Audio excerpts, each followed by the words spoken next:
What really happens behind the padlocked doors of this windowless building? The Tomb of Skull and Bones, Yale's oldest secret society. Its members include some of America's most powerful and privileged elite, all sworn to secrecy. Skull and Bones' only purpose is to get its members into positions of prominence around the world so that they can elevate other members to similar positions. That's it.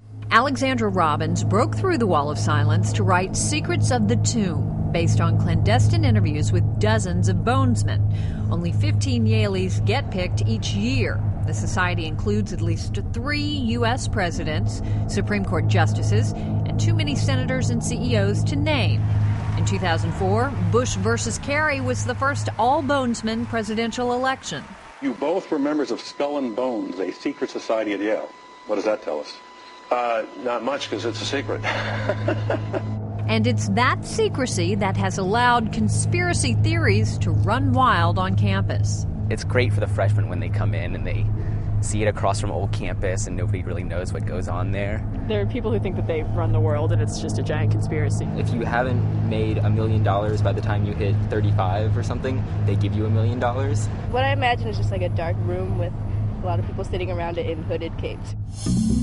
No bonesman has ever publicly revealed the truth, but it's believed the 15 juniors are selected each spring based on a mix of family connections and their accomplishments. Initiation is actually pretty silly. Members dress in costumes, skeleton costumes, devil costumes, other costumes. Somebody's dressed up as Elihu Yale. The initiates have to do things like drink fake blood out of a skull. And share their deepest, darkest secrets. One of the first activities they participate in is called connubial bliss, or the sexual history.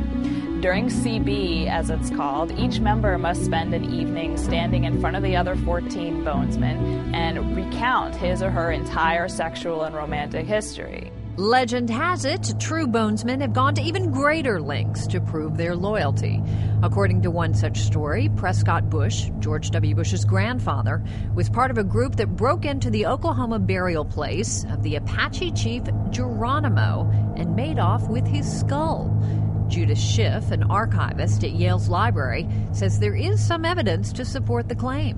There happened to be a letter there amongst the students who were friends from a friend of Prescott Bush who said he and Prescott Bush had indeed stolen the skull of Geronimo.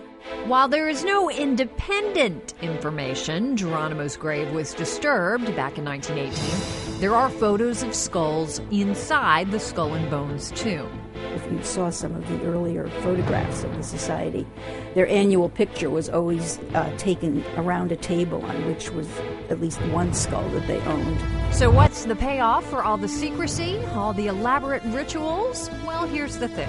Skull and Bones has a reputation of taking care of its own, no matter the cost.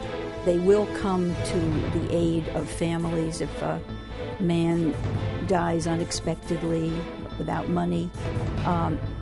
They will assist the widow and the children. Not only that, Schiff says, but they have their own private retreat, Deer Island, off the coast of New York, and a world of ready investors and political contacts in the highest echelons of American society.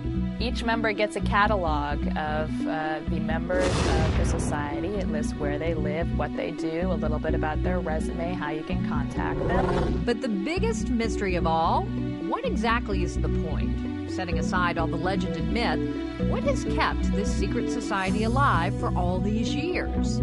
Good old-fashioned networking for the super elite.